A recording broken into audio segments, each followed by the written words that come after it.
Hello friend, concept physics class की इस नई वीडियो में आपका स्वागत है।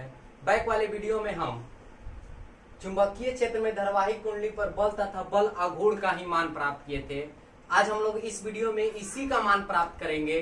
बट बैक वाले वीडियो में जब हम धारावाहिक कुंडली, जो आयताकार धारावाहिक कुंडली लिए थे, उसको हम सीधा रखे थे चुंबकीय क्षेत्र के अंदर। आज हम उस धारावाहिक कुंडली को थोड़ा सा रोटेट करके रखेंगे, थोड़ा सा घुमाकर रखेंगे, तब जाकर हम देखेंगे कि टार का मान कितना आ रहा है। तो चलिए स्टार्ट करते हैं। ध्यान से देखिएगा, बैक वाले वीडियो अगर आप नहीं देखे हैं, जहां हम चुंबकीय क्षेत्र में धारावाहिक कुंडली पर बल तथा बल आघूर्ण का फॉर्मूला प्राप्त किए थे, मान प्राप्त किए थे, जब उस चुंबकीय क्षेत्र के अंदर उस कुंडली को, जो आयताकार कुंडली लिए थे, उसको हम सीधे रखे थे। ठीक है, अगर वो वीडियो नहीं देखे हैं तो सबसे पहले उस वीडियो को देखिए, तभी आपको समझ में आएगा, क्योंकि उसी से रिलेटेड है ये। थोड़ा सा मुझे क्या करना है, यहां मूव करना है। ठीक है, तो चलिए स्टार्ट करते हैं। अब यहां से देखिए, जैसे पार्ट 1 में हम लोग अध्ययन किए थे कि ये मेरा नॉर्थ था और ये मेरा क्या था, साउथ था। और चुंबकीय क्षेत्र की दिशा नॉर्थ से किधर जाती है, साउथ की ओर जाती है। और एक बात मैं बता दूं कि जो भी मैं थ्योरी पढ़ाता हूं वह प्योर एनसीईआरटी होते हैं। आप एनसीईआरटी बुक निकालिएगा, आपको सब मिल जाएगी। प्योर एनसीईआरटी बुक से हम थ्योरी पढ़ाते हैं, ताकि आपको एनसीईआरटी के न्यूमेरिकल बनाने में, अगर एनसीईआरटी के थ्योरी अगर आप अच्छे से समझ जाते हैं, तो किसी भी बुक के न्यूमेरिकल को आप आसानी से क्या कर लेंगे, बना लेंगे। तो यहां पार्ट 1 में हम पढ़े थे कि ये नॉर्थ था, ये साउथ था। चुंबकीय क्षेत्र की दिशा नॉर्थ से कहां जाती है, साउथ की ओर। और इसमें एक धारावाहिक कुंडली जो आयताकार हम रखे थे, वह सीधा रखे थे इस प्रकार। ध्यान समझिएगा, अभी तक बैक वाले वीडियो को नहीं देखे हैं तो सबसे पहले देखिए। उसका लिंक हम इस वीडियो के डिस्क्रिप्शन बॉक्स में भी डाल दिए हैं, वहां से भी देख सकते हैं, नहीं तो आई बटन में भी है इसका लिंक, वहां से भी आप देख सकते हैं। अब यहां से देखिए, यहां से आई करंट जा रही है, आई गया, आई यहां से आई जाती थी, यहां से आई पुनः रिटर्न हो जाती थी। इसका लेंथ हम एल माने थे तो ये भी एल था, ये बी माने थे तो ये भी बी था। और यहां नामकरण किए थे पी क्यू आर एस। ठीक है, बैक वाली वीडियो में सब पढ़े हुए हैं। तो ये जो पी क्यू है, जो पी क्यू चालक है, इस पर जो बल लगता था वो कहां लगता था, अंदर की ओर। और इस पर जो बल लगता था कहां लगता था, बाहर की ओर। एफ पी क्यू और ये एफ आर एस बाहर की ओर लग रहा था। इतना हम लोग अध्ययन कर लिए थे। और इस चालक पर और इस चालक पर बल नहीं लग रहा था। क्यों नहीं लग रहा था, कि यहाँ जो एंगल प्राप्त हो रही थी 0 डिग्री प्राप्त हो रहा था, यहाँ जो एंगल प्राप्त हो रहा था 180 डिग्री प्राप्त हो रहा था। क्योंकि चुंबकीय क्षेत्र इस दिशा में जा रही है और इसमें बहने वाला धारा भी इसी दिशा में जा रहा है। यानी इसमें बहने वाली धारा और चुंबकीय क्षेत्र की दिशा एक दूसरे के क्या था, समानांतर था, जिसके चलते यहाँ एंगल बना था 0 डिग्री। और ये जो धारा है और चुंबकीय क्षेत्र के क्या था, समानांतर था, लेकिन इसके विपरीत में समानांतर था, जिसको हम बोलते हैं प्रति समानांतर था। यानी चुंबकीय क्षेत्र की दिशा इस प्रकार थी, करंट इस प्रकार जा रहा था, तो थीटा कितना बन रहा था, 180 डिग्री। और हमारे पास चुंबकीय क्षेत्र द्वारा जो फोर्स लगता है उसका सूत्र होता है ILB साइन थीटा। तो जब थीटा के मान हम 0 डिग्री रखते थे तो फोर्स मेरा कितना आ जा रहा था, 0। और 180 डिग्री रखेंगे तभी मेरा फोर्स कितना आएगा, 0 आएगा। क्योंकि 0 डिग्री का मान भी 0 होता है और 180 डिग्री का मान भी 0 होता है। तो उस केस में, इस केस में क्या होता था कि QR और PS पर कोई फोर्स नहीं लग रही थी। तब भी ये जो आयताकार कुंडली था ये क्या कर रहा था, रोटेट कर रहा था। क्योंकि इस पर जो फोर्स लग रही थी ये अंदर की ओर ढकेल रहा था और इस पर फोर्स बाहर की ओर ढकेल रहा था, जिसके चलते आपकी जो आयताकार कुंडली थी क्या कर रही थी, रोटेट कर रही थी। रोटेट करने पर जब ही रोटेट कर रहा था, जब ही रोटेट कर रहा था, तो ये फोर्स जो नीचे लग रहे थे वो ऊपर चले जाते थे, और जो ये बाहर की ओर लग रहे थे वो कहाँ आ जा रहे थे, अंदर की ओर। और इसके द्वारा जो फोर्स लग रहा था, हम लोग पढ़े हुए हैं कि इसके द्वारा जो फोर्स लग रहा था वो कितना लग रहा था, ILB। और इसके द्वारा भी जो फोर्स लग रहा था वो भी क्या था, ILB, यानी दोनों का मान क्या था, बराबर था। आज दूसरे पार्ट में क्या करना है कि जो ये आयताकार कुंडली है इसको थोड़ा सा क्या करके चुंबकीय क्षेत्र में रोटेट करके रखना है। क्या करके रखना है, रोटेट करके रखना है। तो चलिए आइए इसको देखिएगा, रोटेट कर रहे हैं, ध्यान समझिएगा। ये केवल आपको समझना है, इसमें कुछ करना नहीं है। ये आपका साफ हो गया, चुंबकीय क्षेत्र इस प्रकार जा रही है। अब इसमें क्या करना है, आयताकार कुंडली को हम थोड़ा सा रोटेट करके रख दिए इस प्रकार, ध्यान समझिएगा।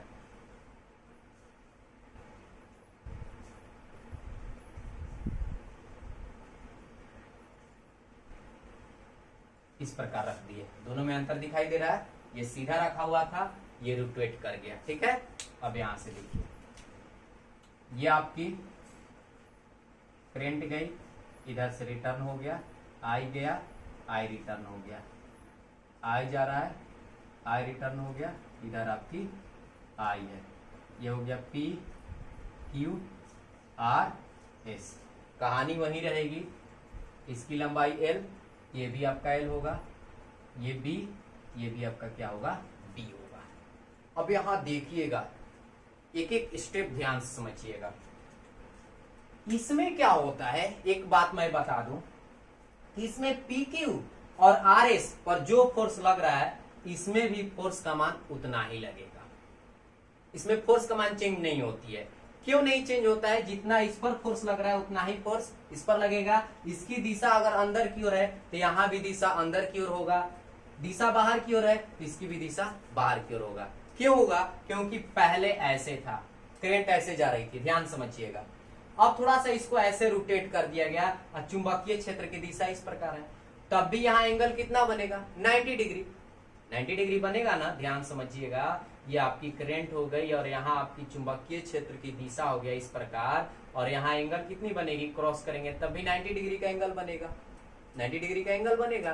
तो जब 90 डिग्री का एंगल बनेगा तो हमें बल की दिशा निकालने के लिए क्या करेंगे, जब 90 डिग्री की एंगल बनती है तो बल तो उतना ही आएगा। बात समझ पा रहे हैं, ILB। अब यहाँ दिशा निकालेंगे तो हमें जिधर करंट जा रही है उधर सभी उंगली, और हमें जिधर चुंबकीय क्षेत्र ज्ञात करना होता है उधर क्या कराएंगे, सभी उंगली को मूव कराएंगे। तो मूव कराएंगे तो अंगूठा कहाँ आएगा, अंदर की ओर आएगा। तो यहाँ भी फोर्स आपकी अंदर की ओर लगेगी, ध्यान समझिएगा, FPQ, और यहाँ फोर्स बाहर की ओर लगेगा, FRS। आपको ये ध्यान देना है कि हम आयताकार कुंडली को अगर रोटेट करते हैं तो इस पर जो फोर्स लगता है और इस पर जो फोर्स लगता है दोनों का मान यहाँ भी बराबर होगा और डायरेक्शन भी बराबर होगी। अगर ये अंदर लग रहा है तो यहाँ भी अंदर होगा, और ये बाहर लग रहा है तो यहाँ भी क्या होगा, बाहर होगा।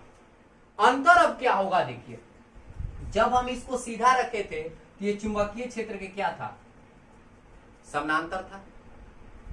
जब हम इसको सीधा नहीं रखेंगे तो रियल सी बात है कि ये चुंबकीय क्षेत्र के समानांतर नहीं होगा। जब ये चुंबकीय क्षेत्र के समानांतर नहीं होगा तो थीटा का मान 0 डिग्री नहीं होगी, और जब थीटा का मान 0 डिग्री नहीं होगा तो यहां तो फोर्स लगेगा ना। जब थीटा का मान 0 डिग्री हो रहा था तो वहां फोर्स की मान क्या आ रही थी, 0 आ रही थी। तो यहां फोर्स का मान निकालने से पहले कि फोर्स का मान कितना लगेगा, किधर लगेगी, नीचे की ओर लगेगा कि ऊपर की ओर लगेगा, सबसे पहले हम इसका सदिश क्षेत्रफल को, जो सदिश इसका क्षेत्रफल होता है उसकी दिशा गणना करते हैं कि इस आयताकार कुंडली का सदिश क्षेत्रफल की दिशा किधर होगी। तो मैं मान लिया कि इसका जो क्षेत्रफल है वो क्या है, A है।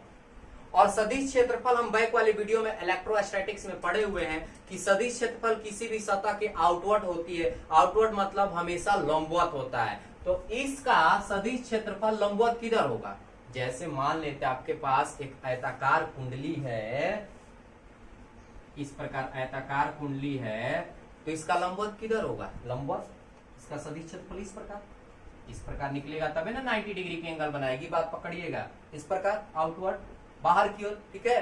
तो यहां से हम इसका निकाल देते हैं सदिश क्षेत्रफल। ध्यान समझिएगा, इस प्रकार बाहर की ओर निकल गया। ये आपका ए हो गई। बात पकड़ पा रहे हैं? ये क्या हो गया आपका? ए हो गया। ठीक है, अब यहां से देखिए चुंबकीय क्षेत्र किस प्रकार जा रही है? इस प्रकार जा रही है, जा रही है, इस प्रकार जा रही है। ये चुंबकीय क्षेत्र है आपका बी। तो यहां बना हुआ एंगल कितना होगा? तो मैं मान लिया बना हुआ एंगल कितना है? थीटा है। कितना है? थीटा है। बात समझ में आई? ये आपकी चुंबकीय क्षेत्र की दिशा है इस प्रकार। कोई दिक्कत? तो ए और बी के बीच बना हुआ यहाँ एंगल कितना है? थीटा है। यहां भी इसका सदिश क्षेत्रफल अगर निकालते तो ये कहां होता? आउटवर्ड होता। क्या होता? आउटवर्ड होता। बात समझ में आई? अब मुझे इस क्यूआर पर हमें फोर्स की डायरेक्शन पता करना है। हमें तो इतना पता हो गया कि फोर्स लगेगा, क्योंकि चुंबकीय क्षेत्र और इसमें बहने वाली धारा की जो दिशा है वह एक दूसरे के समानांतर नहीं है। तो जब समानांतर नहीं है तो थीटा का मान तो 0 डिग्री बनेगा नहीं। तो अब यहां हमें फोर्स की दिशा निकालनी होगी। ठीक है, तो देखिए आपकी ये वाली जो धारा है इस प्रकार जा रही है। ध्यान से समझने की कोशिश कीजिएगा। आई चुंबकीय क्षेत्र इससे बाहर की ओर, नॉर्थ से साउथ की ओर इस प्रकार जा रहा है। इस प्रकार जाएगा ना। देखिए अगर यहां से हम चुंबकीय क्षेत्र की लाइन को दिखाते हैं, इस प्रकार जाएगा। जिस प्रकार यहां थीटा बन रहा है वहां भी क्या बनेगा? थीटा बनेगा। मैं मान लिया कि थीटा एंगल बन रही है। तो अगर मुझे यहां डायरेक्शन दिखाना होगा तो किस प्रकार दिखाएंगे? दिशा पकड़ना होगा तो किस प्रकार पकड़ेंगे? देखिए ये करंट है, ये आपकी चुंबकीय क्षेत्र है, इस प्रकार गई और हमें क्या करना है? चुंबकीय क्षेत्र की ओर उंगली को मूव कराना है, इधर से ऐसे। तो ये अंगूठा किधर आ रहा है? ध्यान समझेंगे, ध्यान से पकड़िएगा तभी होगा। करंट गई इस प्रकार, चुंबकीय क्षेत्र है आपका इधर, हम इधर से उंगली को यहाँ से रोटेट कराकर यहाँ मूव कराना है। तो जब ऐसे मूव करा रहे हैं तो ये अंगूठा कहाँ जाएगा? अंदर की ओर। तो यहाँ जो फोर्स लगेगी वो कहाँ लगेगा? अंदर की ओर। ध्यान समझिएगा, कितना लगेगा? तो एफ यहाँ नामकरण कर देते हैं क्यू आर। ठीक है, इसके द्वारा एफ पी क्यू, इसके द्वारा एफ आर एस। अब यहां पकड़ते हैं। ठीक है, तो अब देखिए ये आपका इस प्रकार है एस पी, करंट इस प्रकार आ रही है, और ये आपका क्या है? चुंबकीय क्षेत्र। ये आपका क्या है? चुंबकीय क्षेत्र है ना। तो अब बताइए इसमें करंट आपका गई इस प्रकार। ठीक है, इसमें करंट आपका जा रहा है इस प्रकार। सभी उंगली को कर दिए, ध्यान समझिएगा। और चुंबकीय क्षेत्र इस प्रकार है, हमें चुंबकीय क्षेत्र की ओर सभी उंगली को घुमाना है, यानी यहां से यहां तक। तो जब इस प्रकार हम घुमा रहे हैं ऐसे, तो अंगूठा कहां जाएगा? देख लीजिए, ध्यान से समझेंगे। धारा की दिशा में सभी उंगली को कर दिए, चुंबकीय क्षेत्र इस पॉइंट पर ज्ञात करना है। उंगली को अब यहां से मूव करा है, तो जब घुमा रहे हैं तो अंगूठा कहां जा रहा है? देखिए कहां जा रहा है? ऊपर की ओर जा रहा है। तो इस पर जो फोर्स लगेगा कहां लगेगा? ऊपर की ओर। और कितना लगेगा? तो एफ पी एस, केवल आपको समझना है। इसके द्वारा फोर्स की दिशा किधर होगी? अंदर की ओर। इसको बाहर की ओर। इसके द्वारा आर एस पर जो फोर्स की दिशा है, चुंबकीय क्षेत्र कहां लगा रहा है? बाहर की ओर। इस पर अंदर की ओर, और ये नीचे और ये ऊपर। तो हम पाएंगे, ध्यान से समझिएगा, कि इसका फोर्स और इसका फोर्स एक दूसरे को क्या कर देंगे? निरस्त कर देंगे। क्योंकि चुंबकीय क्षेत्र इस पर जितना फोर्स नीचे की ओर लगा रहा है, चुंबकीय क्षेत्र इतना ही फोर्स इस पर ऊपर की ओर लगा रहा है।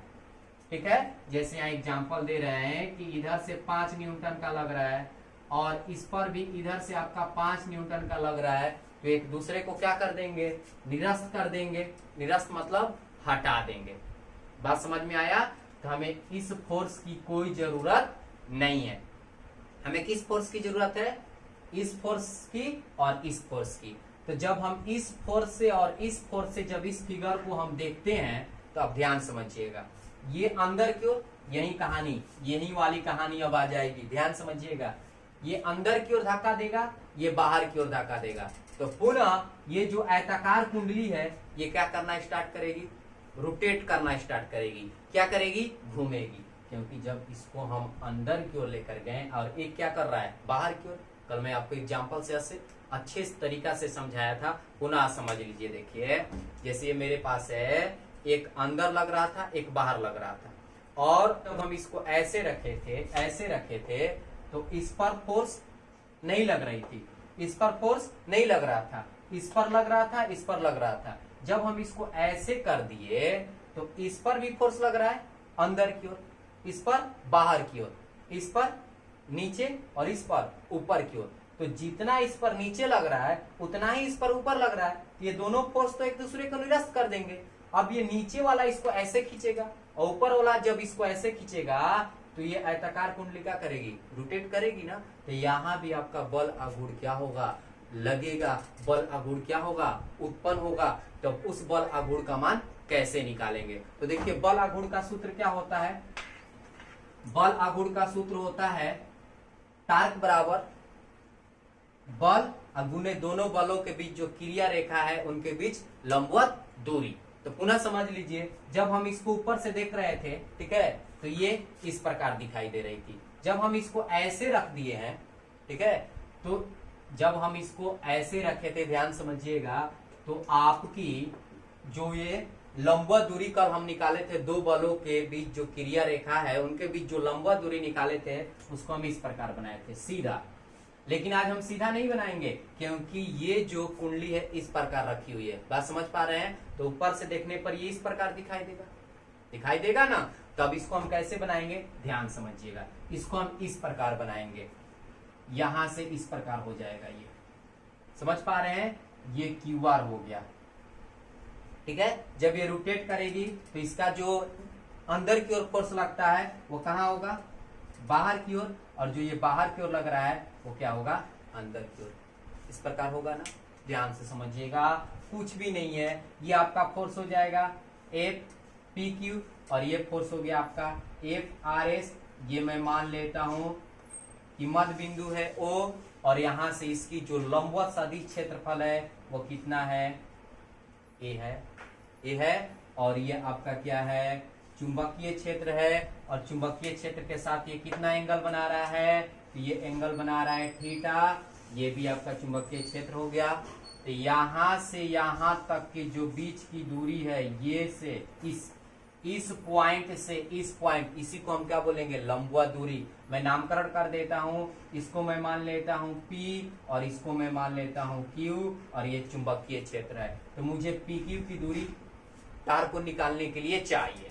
मुझे किसकी दूरी चाहिए, PQ की। तब यहां से हम टार्क लिख देंगे, टार्क बराबर F गुने दोनों बलों के मध्य जो क्रिया रेखा है उनके बीच लंबवत दूरी क्या होगी, PQ होगी।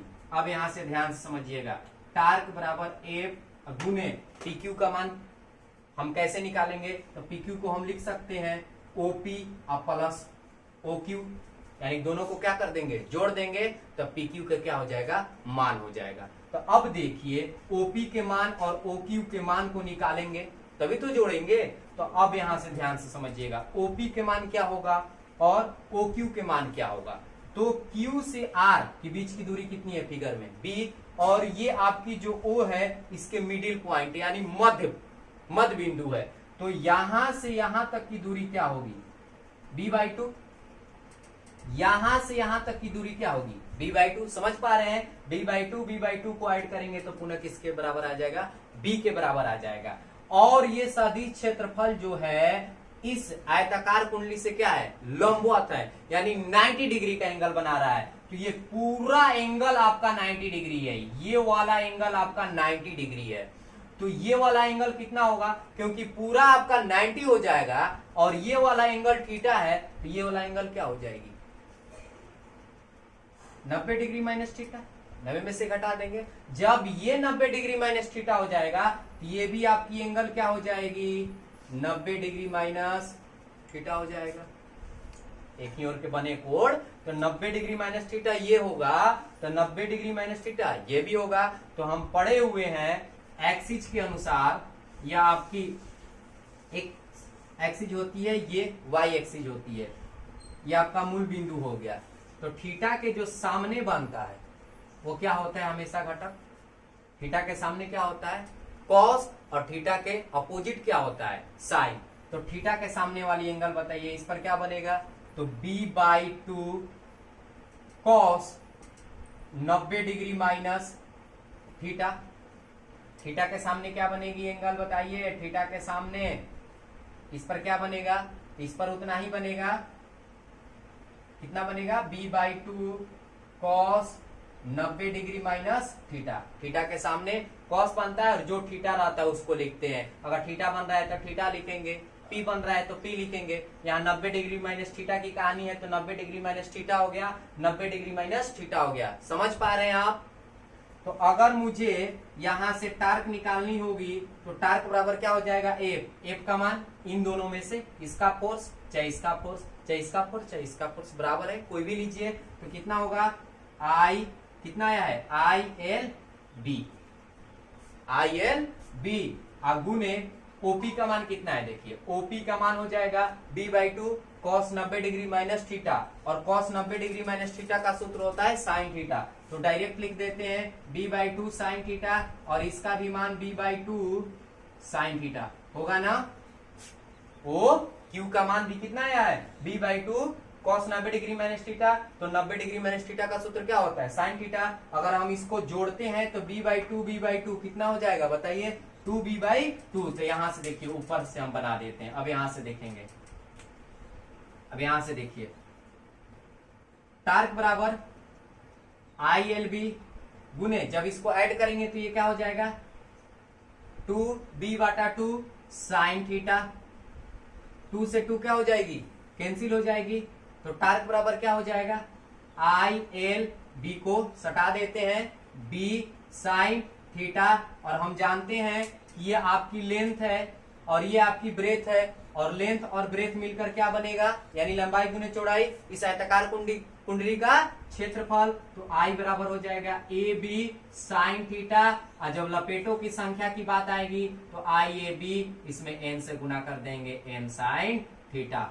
ठीक है, थोड़ी सी अंतर आती है फॉर्मूला में, केवल इसमें घटक लग जाता है। जब इसको थोड़ा सा रोटेट कीजिएगा तो इसमें क्या हो जाएगा? घटक लग जाएगा। बनाएंगे जब न्यूमेरिकल बनाएंगे तो उसमें दिया रहेगा कि कितना डिग्री के एंगल पर इसको क्या किया जा रहा है? रोटेट किया जा रहा है। अगर 30 डिग्री पर कहेगा तो यहाँ 30 रखेंगे, अगर 45 डिग्री पर कहेगा तो यहाँ 45 रखेंगे। बात समझ में आ गया? तो आई होप आपको समझ में आ गई होगी। उसी का दूसरा पार्ट था, इसमें कुछ करना नहीं था। पुनः मैं एक बार बात को मोटी भाषाओं में रिपीट कर देता हूं कि जब हम इस प्रकार रखेंगे तो ये जो आपकी चुंबकीय क्षेत्र है उसके समानांतर है, और ये चुंबकीय क्षेत्र के प्रति समानांतर है, जिसके चलते यहाँ थीटा 180 डिग्री बन रहा था, यहाँ थीटा 0 डिग्री बन रहा था। जब इसको थोड़ा सा रोटेट कर देंगे तो यहाँ आपकी एक दूसरे के समानांतर नहीं होने के चलते यहाँ एंगल मान लेते कितना प्राप्त हो रहा था? थीटा। तो यहाँ फोर्स लगेगी, और यहाँ फोर्स लग रही थी अंदर की ओर, और यहाँ फोर्स लग रहा था बाहर की ओर, जिसके चलते ये दोनों फोर्स एक दूसरे को निरस्त कर देते हैं। इसलिए हम इस फोर्स का गणना नहीं करते हैं, इस फोर्स के मान को हम नहीं निकालते, एक दूसरे को निरस्त कर देते हैं। इससे मुझे कोई मतलब नहीं रहता, ये हट जाती है, पुनः वही कहानी यहाँ से प्राप्त हो जाती है। पुनः ये रोटेट करेगी और इसमें हम घटक से बना देंगे तो क्या आएगा? साइन थीटा आएगा। आई होप समझ में आ गया होगा। तो स्क्रीनशॉट कर सकते हैं।